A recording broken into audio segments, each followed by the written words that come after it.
आनंदी ही मालिका खूपच छान चाललीत हो ना प्रेक्षकांनो. आनंदी ही मालिका बघायला खरंच आता आनंद वाटू लागला आहे. कारण पर आपल्याला येणाऱ्या काही भागात असं पाहायला मिळणार आहे की युगंधर आनंदीशी वाईट वागणाऱ्या विद्याधरला चांगलाच सोप देतो आणि त्याला पुन्हा एकदा घरातून बाहेर हाकलून देतो आणि त्याचं चांगलंच थोबाड फोडतो आणि पुन्हा एकदा त्याला जेलमध्ये टाकतो, असं आपल्याला येणाऱ्या काही भागांमध्ये पाहायला मिळणार आहे.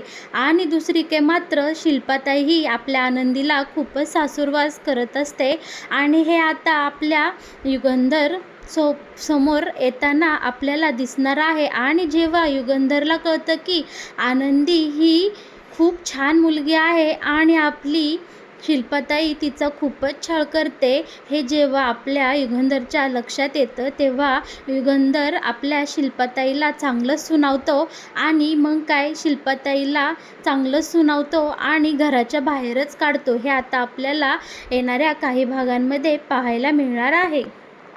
आता आनंदीचे आबा हे निंबाळकर वाड्यावर आलेले असतात आणि इकडे आजी आजोबा मस्तपैकी आबांना नमस्कार घालतात आणि आपले आबाही खूप खुश होतात.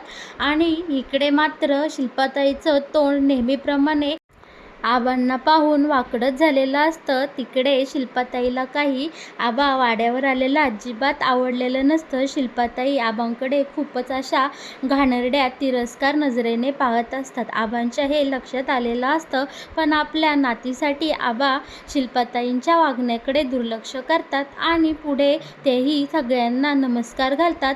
आणि आता बघा शिल्पाताई ही आबांसमोर जाऊन उभी राहिलेली असते आणि आबांना विचारते, काय झालं, कशासाठी आला आहात इकडे? तेव्हा आबा म्हणतात, मी माझ्या नातीला आनंदीला आता पाच परतावणीसाठी न्यायला आलेलो आहे. तेव्हा इकडे आजी आजोबा हो म्हणतात, बसा ना या आबा. पण इकडे काही शिल्पाताईंचं थोबाड वाकडं झालेलं असल्यामुळे आबा पटकन घाईघाई बसत नाही. पण तिकडे आनंदीला बोलवण्यात येतं आणि आनंदी आल्यानंतर काय मग आबा खुश होतात, आनंदीला कडकडून भेटतात आणि आनंदी आणि आबा आता छानपैकी गप्पा मारू लागतात. शिल्पाताईला मात्र या सगळ्यांनी खूपच बोर झालेलं असतं, तरीसुद्धा ती अशी दाखवते की चला ठीक आहे. आणि मग इकडे आबा आता बसून घेतात आणि तितक्यात तिथे युगंधर येतो. युगंधरही आबासोबत छानशा गप्पा मारतो आणि म्हणतो की बसा तुम्ही. आणि इकडे तो ताईंला म्हणतो की चहा पाणी करा जरा पाहुण्यांसाठी. आणि ताई युगंधरचा शब्द काय खाली पाडू शकत नाही, तेव्हा नोकरांना सांगते की आबांसाठी काहीतरी सरबत वगैरे घेऊन या. युगंधर निघून गेल्यानंतर शिल्पाताई मात्र आबांना तो सरबतसुद्धा पिऊन देत नाही आणि सारखाच आबांना अपमानित करत असते. पण इकडे त्यांच्या लाडक्या आनंदीच्या तोंडाकडे बघून इकडे आबा मात्र सगळा अपमान गिळत असतात. आणि शेवटी या सगळ्यातून ते आता आनंदीला छान असं माहेरपणासाठी पाच परतावणीसाठी माहेरी घेऊन गेलेले असतात. तिकडे गेल्यावर खूपच छान वातावरण झालेलं असतं. आनंदीच्या बहिणींना तर खूपच आनंद झालेला असतो. त्या आपल्या लाडक्या ताईचं लाडक्या बहिणीचं छान स्वागत करतात, तिला घरात घेतात आणि तुझं नवीन सासर कसं आहे याविषयी खूप छान गप्पा टप्पा मारतात. आणि आबाही म्हणतात, वा आनंदी नशीब काढलंस, खूप छान मोठ्या वाड्यात तुझं लग्न झालं, मला खूपच आनंद झालेला आहे. पण आनंदीच्या मनामध्ये दुसरंच काहीतरी चालू असतं आणि तिला अश्रू अनावर होत नाही. कारण शिल्पाताईच्या वागण्याचा आनंदीला खूपच असा त्रास झालेला असतो, पण ती काही घरच्यांना ते जाणवून देत नाही. आणि काही तोंड दिवायच्या बहाण्याने आनंदी घराबाहेर जाते. तेव्हा तिची मोठी बहीणसुद्धा तिच्या मागे जाते आणि काय झालं हे आनंदीला विचारते. इकडे आपल्या मोठ्या ताईसोबत आनंदी मात्र तिचे सगळं मन हलकं करते आणि जे काही घडलं ते आपल्या लाडक्या ताईला सांगून टाकते. इकडे मात्र आता आनंदीच्या बहिणीला खूपच टेन्शन आलेलं असतं की माझी बहीण इतक्या दिवसातून तिच्या वाट्याला सुख आलं, पण ही ताई काही तिच्या वाट्याला सुख येऊन देईना, म्हणून तिला खूपच वाईट वाटत असतं.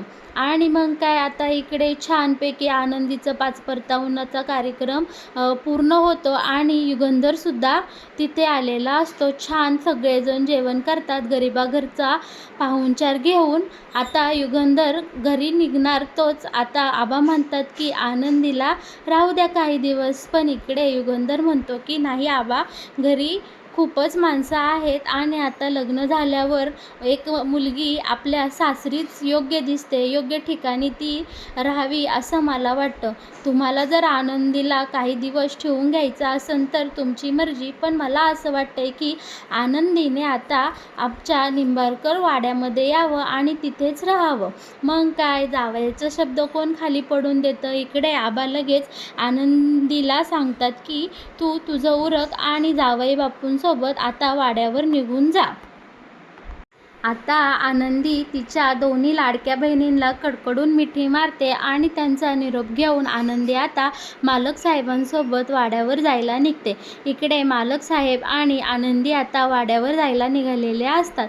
दोघेही जाता वाटेमध्ये एकमेकांसोबत एकदम मोजक्या शब्दात गप्पा मारतात आणि आता इकडे युगंधरला त्यांच्या पीएचा फोन आलेला असतो आणि त्यांनी एक मीटिंगबाबत युगंधरसोबत चर्चा केलेली असते आणि खूपच असा मेजर काहीतरी प्रॉब्लेम झाला आहे, त्यामुळे तुम्ही ताबडतोब आता इकडे फॅक्टरीला निघून या असं तिकडनं पीए बोलत असतो. तेव्हा इकडे आता मालक साहेब खूपच टेन्शनमध्ये येतात आणि आनंदीला बोलतात की मला आता पीएचा फोन आलेला आहे आणि मला आता आपल्या फॅक्टरीला जावं लागत आहे.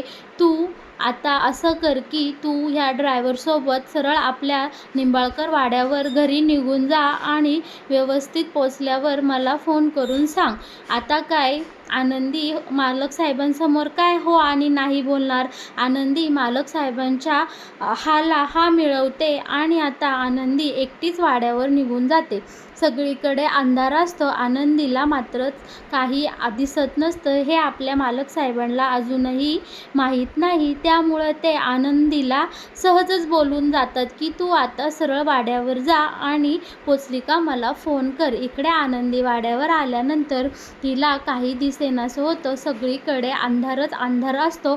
आनंदीला काही सुचत नाही, पण त्याच अंधाराचा फायदा घेऊन इकडे मात्र विद्याधर जेलमधून सुटून आलेला असतो आणि तो त्या हॉलमध्ये अंधारात बसलेला असतो. एकट्या आनंदीला घरामध्ये येताना पाहून इकडे युगंधर मात्र सैरभैर होतं आणि बिथारतो की हीच ती, हिच्यामुळेच मी जेलमध्ये गेलो आहे.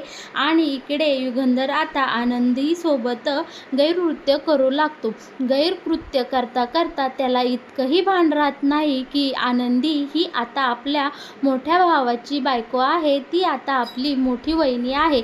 या कसल्याच गोष्टीचं आता विद्याधरला अजिबातच भान राहत नाही आणि तो आनंदीला अंधाराचा फायदा घेऊन त्रास देऊ लागतो. तिच्या पुढे मागे फिरू लागतो आणि तिला घाणेरडे स्पर्श करू लागतो. पण इकडे जो विद्याधर जो तपकीर लावित असतो त्या तपकिरीचा वास मात्र आनंदीच्या नाकामध्ये एकदम बसलेला असतो आणि ती ओळखते की हा तपकिरीचा वास तो ओळखीचा आहे. म्हणजे हा विद्याधर आहे. विद्याधर, तू जेलमधून कधी सुटलास असा आनंदी त्याला विचारते. तेव्हा तो विद्याधर बोलतो, अरे वा, तू अजून मला विसरली नाही तर. म्हणजे माझा पर्श अजून तुझ्या ओळखीचा आहे तर. हा मग असणारच ना, आपण एक रात्र सोबत जी घालवली आहे.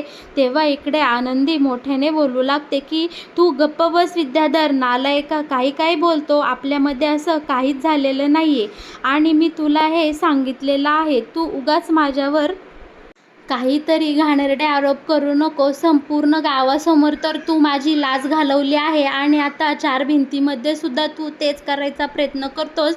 नालायका, नराधमा, कुठंही पापं फेडशील.